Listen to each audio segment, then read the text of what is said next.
Jess and Amy. Welcome to the Don't Mom Alone podcast. Thank you. It's always fun so when there's excited to be here. Well, there's three of us. It's fun for me, but for the listener, I'm sure it's a little confusing because they're like, wait, whose voice is whose? So Jess, take a moment and introduce yourself and your kids real quick. Hey, I'm Jess Johnston. I live in Southern California and I have 4 kids. I have 2 boys that are 14 and 12 and 2 girls that are 10 and 8. Okie dokie. And Amy? I have 3 kids. So I have my oldest son is 9, and then my middle child is another boy who is 8, and then my youngest is a little girl who's 5. And you're in Midland, Texas. So I'm in Midland, Texas. Do you say y'alls and all that? All the time. Okay. All the time. So that's all I'll know. That is the only word I know. Yes. Jess, no twang. Amy, little bit of a little bit of twang. Yes. Okay. Mm-hmm. Little bit. Super cute. Okay. So y'all met online, which as people know, quote unquote, know that they should have friends, and they may believe that online friends don't count. Like maybe they're thinking that, like, does that count? But y'all were total strangers and met online. Talk to us about where you were personally. Were you feeling isolated?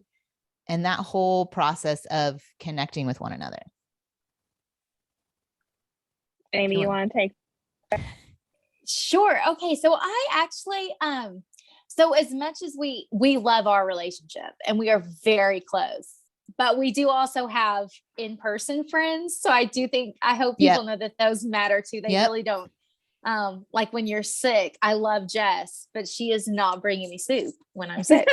I wish I was bringing you soup. I wish she was too, but we do value, it's a whole different relationship. But, I just felt a pull to Jess. I can't even explain it. Like, I just felt like a draw to her. We were in a writing community together and I loved the way that she wrote. I just felt like I got her. I understood her. I felt like we had similar styles, similar, just kind of like the way we went about it. And I just can't explain it. I was drawn to her. So I kind of, I hit up her DMs. You slid right in. She slid into my DMs. Her DMs. I was trying to like think, second base. What is the cool phrase? It is slid into her DMs. Okay. So I slid into those DMs and I was like, hey girl, I see that you like to write. I like to write too.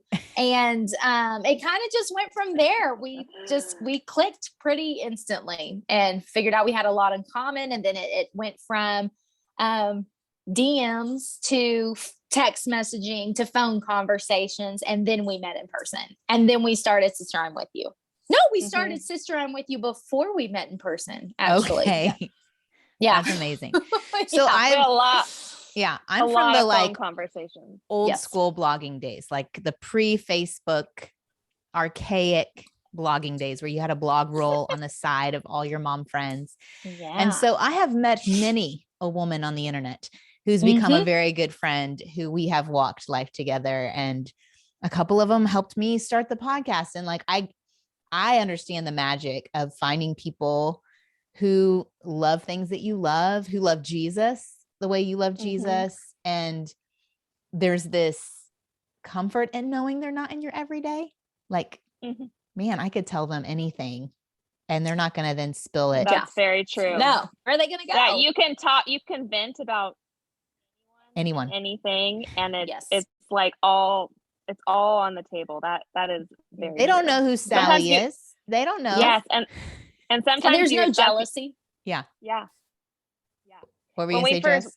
When we met for the first time in person, it was like just so easy. Like we just clicked right away, and we love hanging out together. It's the best. It's awesome. Amy was really impressed with how much I can eat. It was impressive. I was like, you are 100%. We were meant to be. I love that. Cause if I'm at a table, let's say I go on a girls' night, everybody else there can order salads and that's cool. But I will be the one that I'm like, I will have a cheeseburger, please. I will definitely be eating that. So, and like with no the shame truffle in it. fries, with the truffle Yes, fries. truffle Always fries. with the truffle fries, always. So I have no shame in that. So I love when Jess, I was like, you don't have any shame in that either. You took that whole cheeseburger, every French fry, every bit of dipping sauce. You ate the whole thing. Yes. I loved it. It made me feel at home. Yes. That's so good. Well, and we were talking about this season of motherhood too. Y'all met when, I guess, a few years ago. So maybe your kids weren't little, but can you all relate to the season of little kids, maybe being home more, maybe not having the freedom to connect with other moms, but needing it and feeling really lonely? Can you Yes. y'all? I think that was really like, I've definitely have seasons in my life of loneliness, like moving and feeling really isolated. But I think that my real like breakdown moment, for lack of a better word, was when I was in the thick of it with my little kids. And it was just like, my friend always calls it the constant of motherhood. Like, it's like, what do you do all day? I keep people alive. Like, I literally keep everyone alive all day. And I don't know what I do because everything I do just gets undone again. Like, it's just like this constant, it's like a vortex. And I just had this moment after they were all in bed of sitting on the couch. And I just remember I started crying and I was just like, I am so lonely. Like, I am so lonely and I feel so isolated and I don't even know where to start. Like, I want people in my life to do life with, but how do I even begin? So that was really in that stage of motherhood, was really when that like kind of all, because you need people in that season. Like, you need, in a big way, because you're on your own a lot, and you're having crazy conversations with your kids about like, why no, we're not going to buy that action figure in the checkout line. Like, you're just having, no, we're not getting those thank you cards. Why do you need thank you cards? Like, you're just having crazy conversations all day, every day. You need people that like can be in it with you. How did you move from that place of being on the couch and saying, I'm so lonely, I'm so isolated? What was your first step? Because it is overwhelming. For me, I had this aha moment, I guess. Like, I'd spent a lot of my life thinking that friends, like, if kind of from a pretty insecure place of like, if people wanted to be friends with me, they would like ask me to do something or they would pursue me. And it was like, it was like I didn't have the power to make anything happen. I just kind of had to wait for these people to choose me. And I had this aha moment that I just had to start pursuing people. And my husband and I actually that night decided, okay, we're like super lonely. We're going to start having people over every Friday. And we're just going to invite people we don't even know. We're just going to invite them to our house every Friday. And that's what we're going to do. It was like this. I had listened to a sermon actually about how anything that you lack in your life, to sow seeds in generosity. And so I was like, well, how can we sow seeds in friendship, basically? So then it was terrifying. I cleaned my baseboards for like the very first time in my life. And I just like go up to people at church and I'd be like, hi, I'm Jess. You want to come to my house for dinner? And I would be like really hoping they'd say no. But then they'd be like, sure, I'd love to. So it was really terrifying at first. We were like, we were, right before, I'm like, I hope we come down with some kind of sickness so we don't have to do this. Not the flu. I don't want to puke, but something else. But then they'd show up and it was really freeing and empowering to like do the thing that we were scared of and to actually plant seeds in the thing that we were longing for. And after time, eventually we found people that we just clicked with and meshed with. And I just kept investing in those friendships. And now I really have sisters in my life that I do life with. I love that. I love the seed analogy. And like, what do you want to cultivate for this year even? Because for some people, it may not be friendship. They're listening to this, but they're like, well, I'm good. I think that's a good analogy to anything we're seeing a lack in, to put time and invest in, have a plan. It switched my thinking from it being about me to how can I give this away? How can I lack friendship. how can I give friendship away? Because I hadn't even been thinking, like, so many women are lonely. So many people don't know where to start. But in my mind, and I think especially in motherhood, it's so easy to think I'm the only one. Like with whatever you're struggling with, I must be the only one. I'm the only one. The reason this is hard is I missed the boat on something. I'm missing a formula. And then when you do that generosity, that's so great. I love that. And then Amy, you were saying that you desired your kids to have these really strong friendships, and talk to us about your journey of, you know, owning that for yourself.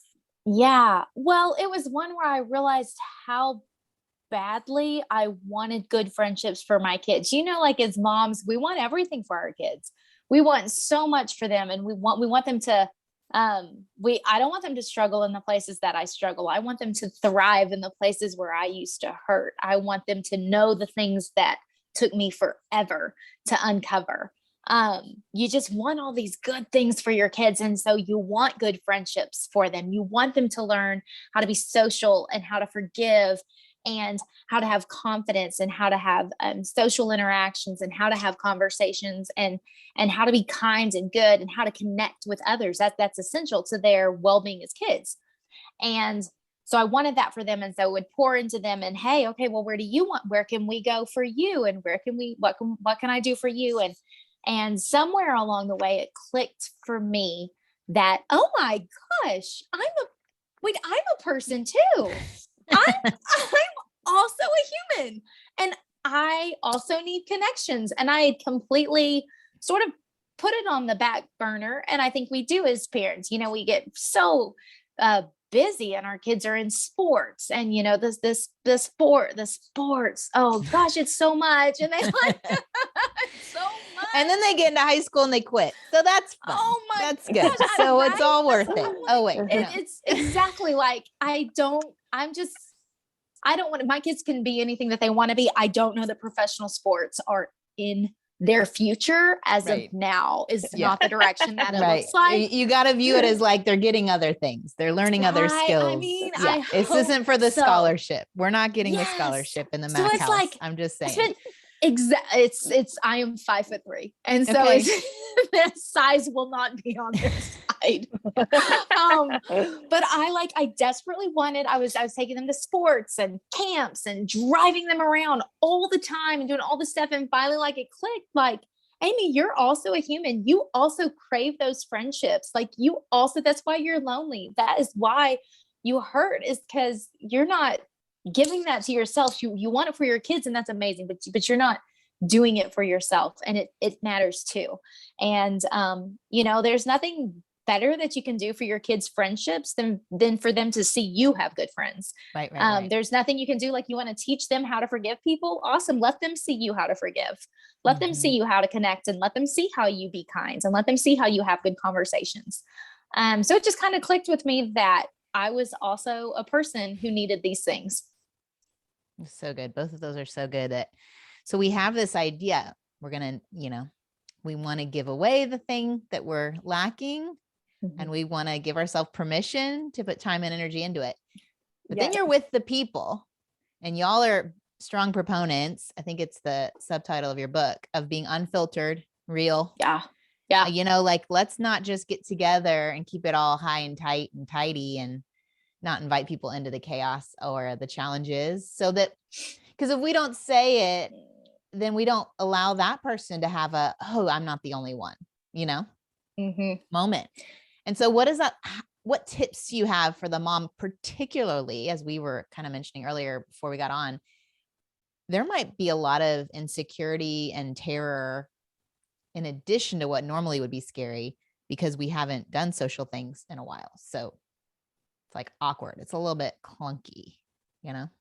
Yeah, I can have some social anxiety. So when I first started going back out and doing girls' nights, I was like, wow, you were so weird. You were just so weird. There was one time at one girls' night, like I had to go hide in the bathroom for like 20 minutes. Who knows what they thought was going on in there. But I just had to breathe. I was like, oh my gosh, what is happening?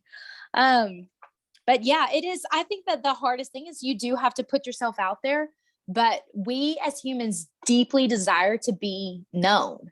We want to be known. We want to be seen, and we want to be loved for who we are. And it's sort of like this realization that you realize there's popularity, which is kind of being acquaintances with a whole lot of people and knowing who a lot of people are. And that's not where it's like, that's not where that sense of connection is found. It's found in the nitty gritty and the real and the raw and the mundane and the boring. It's found in those real parts of life where you do show up as you are, and you do show up and go, this might be an awkward conversation, but I want to be known. And the only way for me to be known is to reveal what's in my heart and what I fear and what I struggle and who I am. And so, you can have a whole lot of acquaintances and you can know a whole lot of people and you can be invited to a whole lot of parties and still be very lonely. And I think that comes from you're not known. And the only way to be known is to show up unfiltered and just as you are, and to kind of share. Yeah, I think that's really good, and that's so true. I don't know about other moms, but like I'm very social. I'm an extrovert. I want a lot of, friend time and stuff. But like the idea of like surface level conversation or being like stuck in like shallow, empty conversations is like my personal hell right now, because I'm already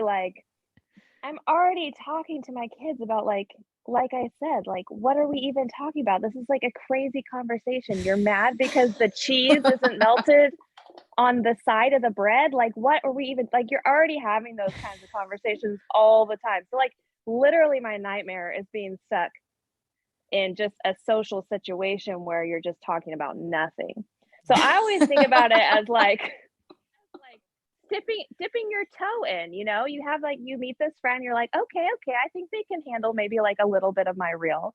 So just like dipping your toe in and being like, yeah, I lost my marbles this morning, and I lost a fight with my 4-year-old about wearing shoes to the grocery store or whatever. Like just starting to like, or a little bit deeper, like I've really been struggling with anxiety this week, and just dipping your toe in and finding out if it's a safe place. In my experience, most of the time, not all the time, but most of the time, people are like there for it. Like they don't want to be stuck in the shallow end either. So it's like dipping your toe in, feeling, okay, is this safe? And then it's just like gradually like opening yourself up more and more to like, because you can't be known unless you're real, right? So that's like part of it. You cannot have deep relationships unless you're willing to show all your true colors. And we're all just a mess. Like, I don't care who you are. We all are a mess. We all have different struggles, but we all have them. So. Yeah. I like that you shared too, that like, it's like walking forward. You don't hang out with someone the first time and go, I'd love to reveal to you my childhood trauma, if I may. Yeah. Like can I just robe completely? Let's just take everything off. This is not that moment. Yeah. Listen, here's exactly what's going on in my marriage. Yeah. Hi. I don't know your last name yet. That feels like too much too soon. Yeah. So it is sort of like you walk forward all the time. Take little steps forward, and you reveal a little bit more and a little bit more and a little bit more until you're in a safe place. But it doesn't. Sometimes I do think we want those deep rooted connections, friendships to happen right off the bat. We want that magic. Jess and I talked about this the other day, actually, of having like, I feel like people have this concept of like soulmate best friends, where like you're walking down the street and then you see them and you're like, here it is. Oh my gosh, there's my best friend. I've been looking for you my whole life. Come on. And then it's magic and it's done. No, it's always work. It is always work. There's no magic, and there's no simple formula, and there's no best friends, soulmates sort of thing that's happened. It's like a revealing over time, like a walk forward to get there.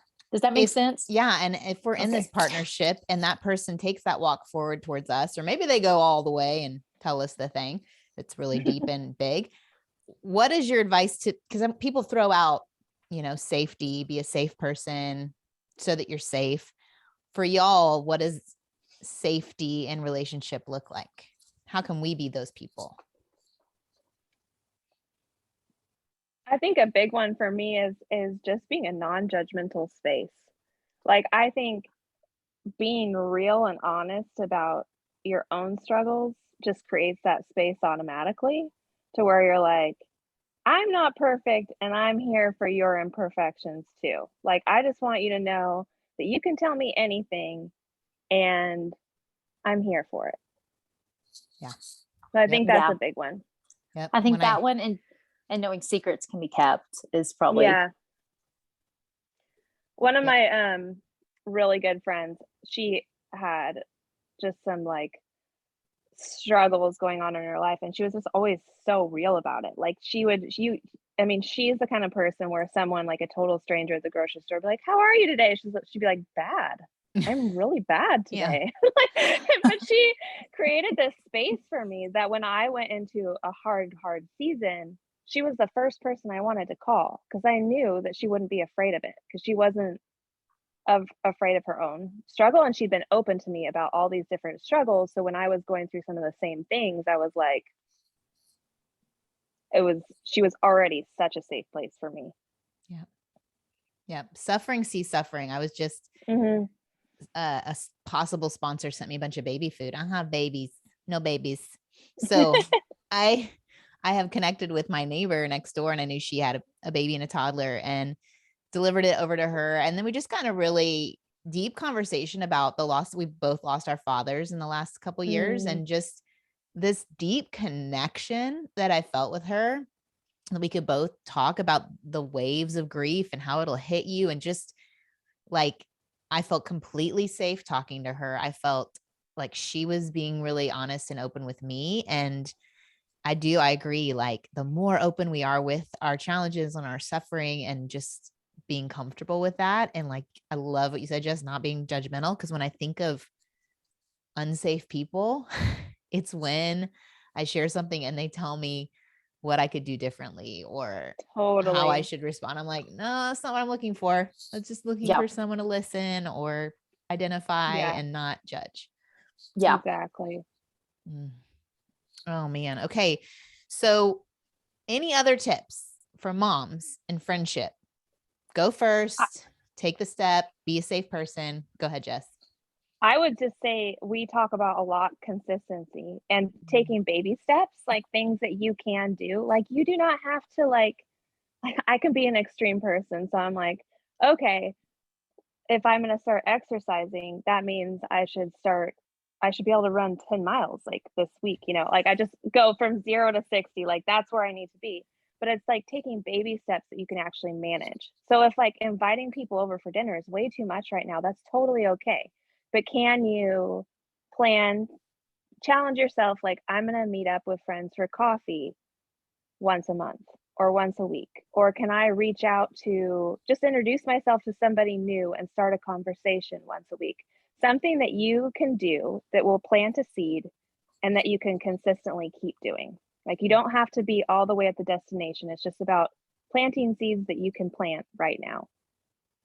And yeah, I think too, another one is, especially when you have kids at home. And I remember like my oldest son, I knew nothing about babies when I had my first son. Like, I had changed one diaper in my life ever. I knew nothing.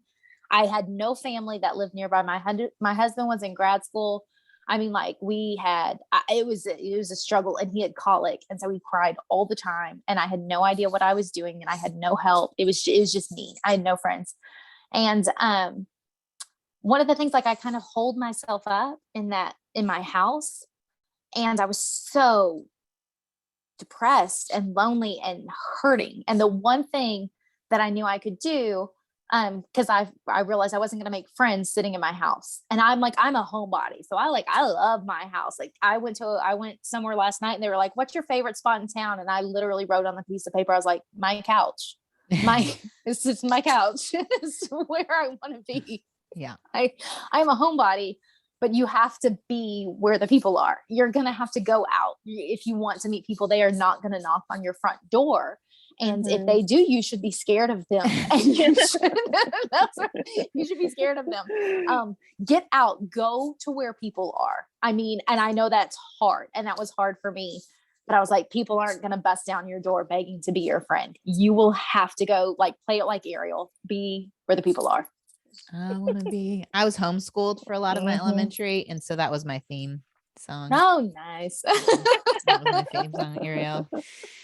I want to see them dancing, walking around on those. Okay, well, this is super helpful. Y'all have this book. I'll be there, but I'll be wearing sweatpants, and I wore my sweatpants. Y'all can see in honor. I've got the fancy on top and sweatpants on the bottom. Yeah. Yeah, because there's that too, like creating that space. I heard it once called like refrigerator rights, where you are close enough friends that they can walk in your house and open your fridge. Oh, I love that. I love never that. knew I that was really a like thing, but that I always have felt that way. Like that's like that's when you know you've made it. Yeah. Yep. So we've got these baby steps, and we're going to be safe people, and we're going where the people are. And is it that consistency and that showing up that gets you there? Because I do think, like y'all said, we carry this ideal of having these besties and these refrigerator right friends, and that feels eons away sometimes. Yeah. Like how do we keep going, even if we've experienced some rejection and some mismatches? And that's part of it. And I do think we romanticize the concept of best friends, and we romanticize that it just happens. And if it's right, it will just happen. And I'm like, it will be easier. It will be easier. Oh, and we it do will that be lot more in comfortable. Yeah, we did that in marriage too. Like must be the wrong marriage because it's not easy and happy. It's work. Exactly. Yeah.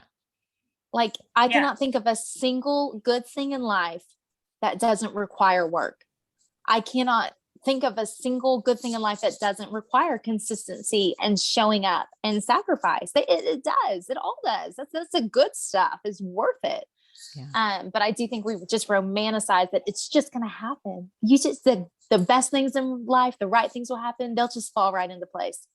I mean, God will put them there. I might put it within your reach, but you're going to have to reach out. You're going to have to put your hand out and decide to grab it. If you want it. So consistency, like there's no replacement for time. There's no replacement for time when it comes to creating depth and comfortability, which is, I know is not a word, but is it a word? I think it is. I think you did it right now. It feels right. It feels like it's a good word. Yeah. Yeah. That feels right. Yeah. I think and if there's a pattern, y'all do the inner work, see a counselor. If there's like a pattern, I hate to say it may not be them. Okay. If there's a pattern of broken relationship, sometimes the gift is we do the work to figure out why. And that's only going to help your marriage, your kids, all those, your family relationships. If we figure out what are these patterns of pain in our story. So yes. And that's okay. Cause we've all got our stuff. That's the thing is everybody has their stuff. Nobody's the perfect friend. Nobody knows exactly how to do it right. Everybody's got something that they need to work on. And so there's no shame in that. If we could just erase that, like there's nothing wrong with you. There's no shame in that, but own it and do try to work on it. So you're not stumbling over the same thing over and over and over again. That's miserable. Yeah. I think the shame, if we could just get all the shame, I think that's why I love talking about it. If we could, because when you talk about things that can bring shame, it releases it for other people. Because you're like, oh, I'm not the only one that struggles with that or struggles with adult friendship. No, adult friendship is hard.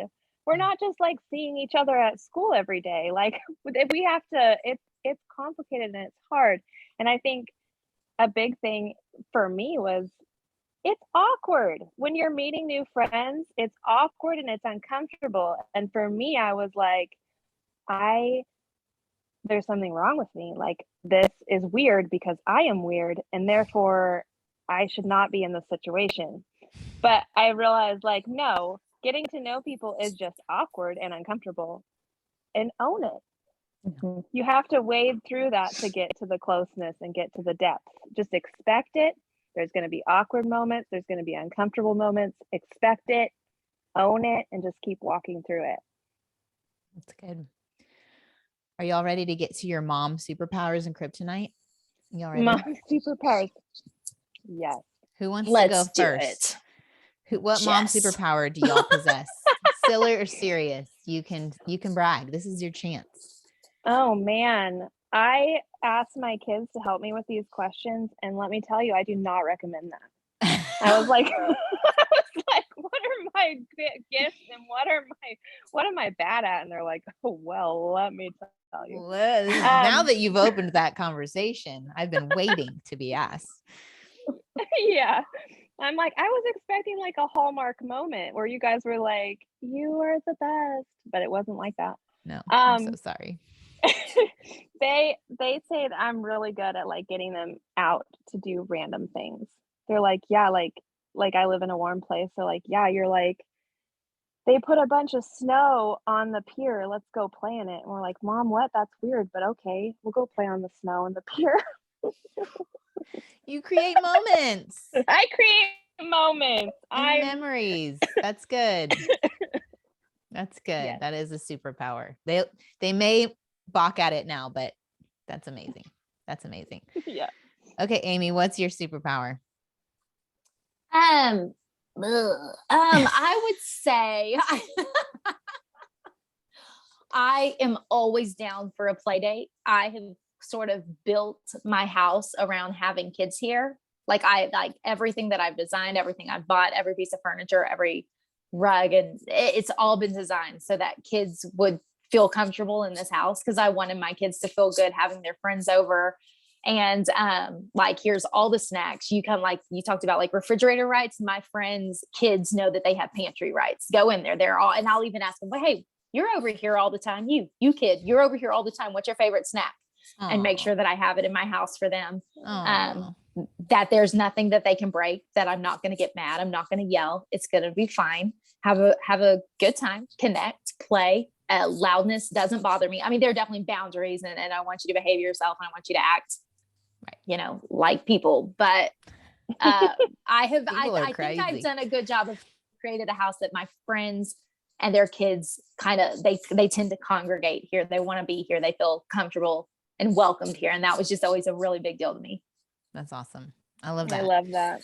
Okay. So what about kryptonite? What is hard? What do you need support, or you're thankful you have community? Cause this is not your gig. That's not what you do. Not your brand. Oh my gosh. So many things. So like, I had to work real hard to think of my superpower. Why is it so? Yes, moms. This is hard. Like, I bet Jess could have said what your superpower was, and you could have said Jess's, but we can't do it for ourselves. And yes, that's so true. That's totally true. Okay, I know all my kryptonites. I'll tell you one thing. One thing is school notes, like notes from the school. I cannot keep track of those things. Like, they are neon colored, so I will not lose them, but I lose them every time. And my kids are like, this morning, my son's like, Mom, I need the permission slip. I'm like, what permission slip? He's like, I've told you about this like 20 different times. I'm like, I don't remember. And so I ended up like having to pull up to the school. He had to run to his class, get another permission slip, run back so that I could sign it and run in. So anyways, I'm not real organized. I get that. I have to like make systems because it's a hot mess over here. Mm-hmm. It's a hot mess. Yes, it's a hot mess. Okay, yes. What do you got, Amy? Okay, I really struggle. Okay, so my daughter's 5. I said that, and she is in her whining phase. And I feel like every kid goes through a whining phase where everything is just like, hi, but I don't want to. Mom, I don't like puffy sleeves. And yes. That is the one. Like, I feel like I deal with every kid behavior decently well, most of them, except for whining. Like, I'm literally like, I don't, you just wear the shirt. I'm so sorry about the puffy sleeves. Just wear the shirt. I cannot deal with this. I'm so sorry. I can't do the whining. I struggle with the whining phase. Really is hard for me. Yeah. So maybe that one. Same. I don't know. I feel like, and sometimes I try to be so nice and like, okay, guys, well, let's go. Okay. It's time to go to school. And then all of a sudden nobody's listening to me. And I'm like, it's time to go to school. And I like flip from like Mary, I'm sure that's not healthy. I'm sure somebody somewhere is listening to this and they're like, she's got to go see a counselor about that. No, we just First of talked all, about it being a safe space do. where other moms are hearing you and they're saying, that's me. I want to be Mary Poppins' voice, and I can only hold that in so long. That is not sustainable. And I always tell my kids, I hate my voice when I yell. I'm like, I hate my voice like this. Do not make me do it. I don't like it. I don't like it. My bio says recovering angry mom, so there's no judgment. Oh man, up in this space. Okay. I feel like my Mary Poppins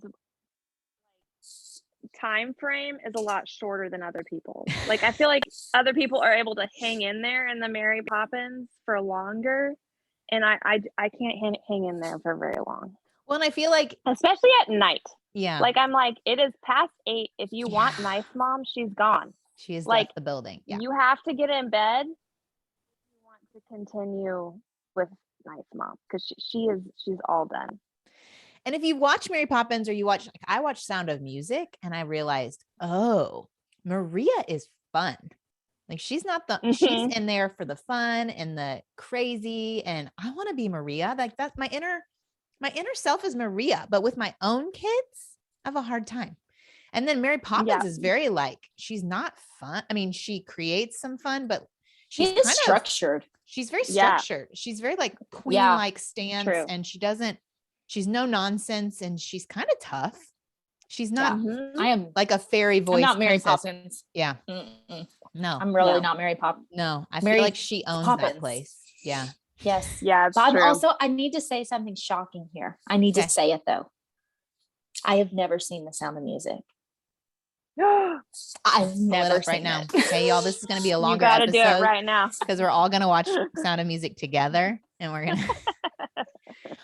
You have a 5-year-old girl. This is perfect time. This is your moment. This is it. I want a 5-year-old girl so I can watch it with her. Send her over.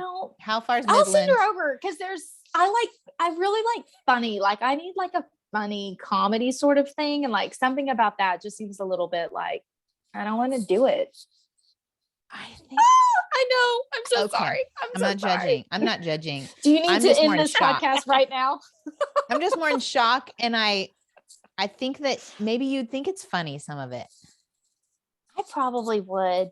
I'd probably like it so much. I think as a parent too, his authoritarian style and her. Anyway, I think you would find it funny. But okay, I mean, all right. I feel like most people love it. I'm definitely the lone. My husband does not love it because he grew up with 3 sisters and he's done. He's over it. Oh, he's way over it. Okay, what are some war stories from your toddler baby years? Any stories of? Oh my God! Oh, are we here for poop stories or? Oh yeah, poop stories are where it's at. Stories. Mm-hmm. Okay, so one time I had my 2 boys. My son was 2 and he was in the shopping cart, and I had my other son was a newborn and he was in the car seat in the front. And I was like in the zone at the grocery store, just shopping. My 2-year-old's just talking like la la la la la, like nonstop. But I'm just like in the mom zone, you know, where you're just like, oh, like not listening at all, just autopilot, just putting stuff in there. But he was saying, Mom, I have to poop. Like, Mom, I have to poop. And I was not paying any attention. And I got to the checkout stand and I went to start like grabbing stuff out of the cart, and this horrendous smell just like washes over me. And I'm like, what is this? And then I realized that I had gotten some like spicy brown mustard, and I'm like, oh my gosh, the spicy brown mustard has exploded over all the groceries in my cart. You guys, it was not spicy brown. It was, but it was like that. His diaper had exploded over all the groceries. So like, what do you even do? Like, I can't pay for these. I cannot put them on the belt. Like, so I had to abandon the cart. I came back. Don't worry. I came back. I had to take him out to the car and my like crying newborn. And I like had to like wash his whole body, and then I had to like do the walk of shame back into the store where, you know, it had stank up like half the store at that point, and wipe down like all the groceries. No.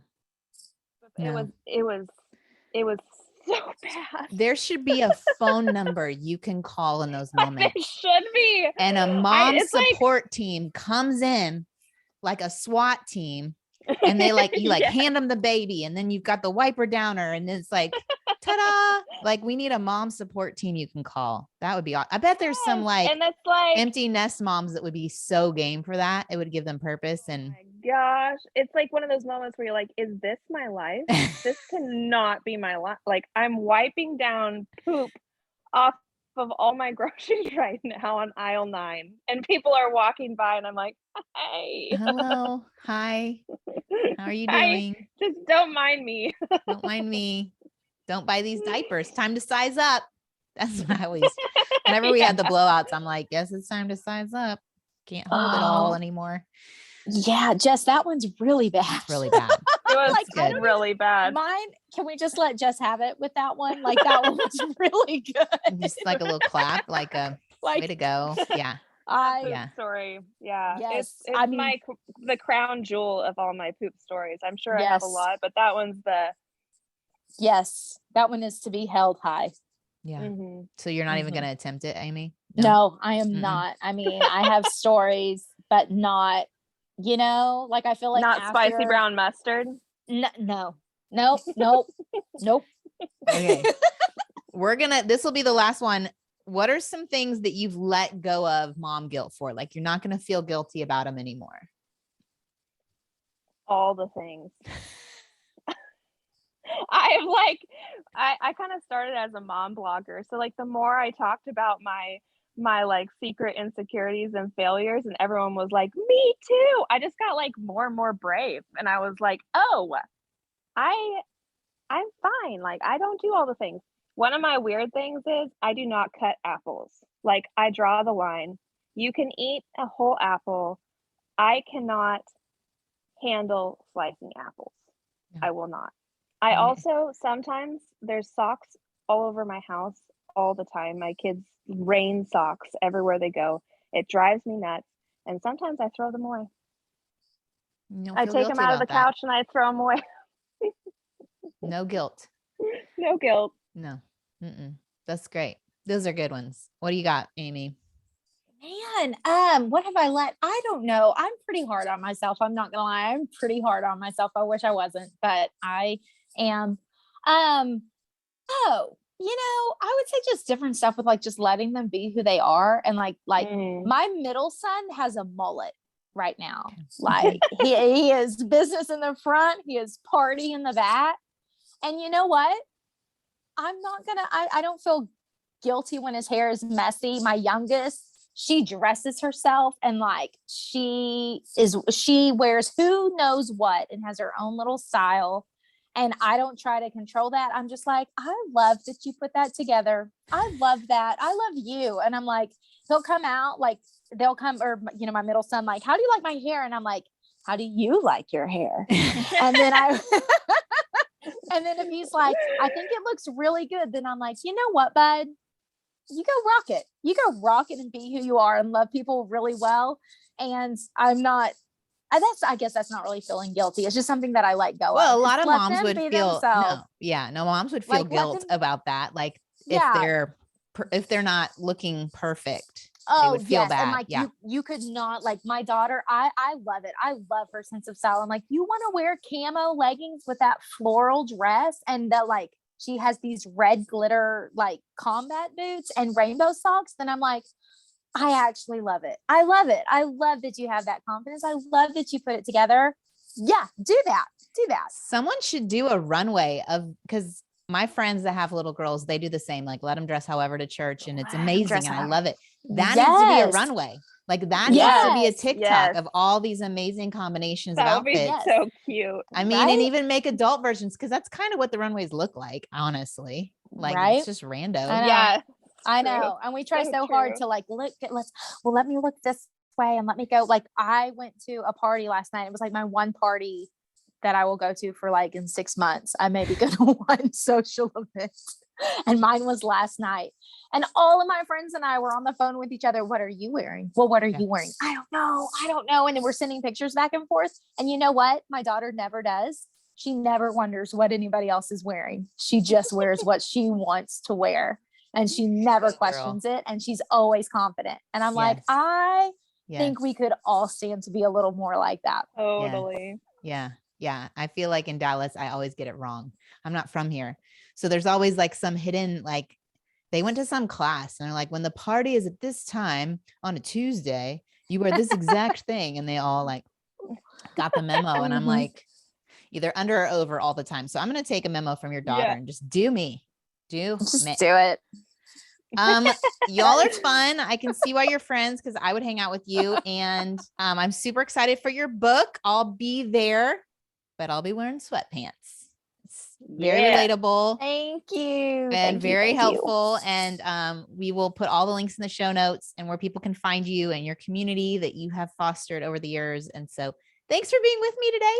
Thank you so much. So this was fun. Great rest of your week. Thank you. Okay. You too. Bye.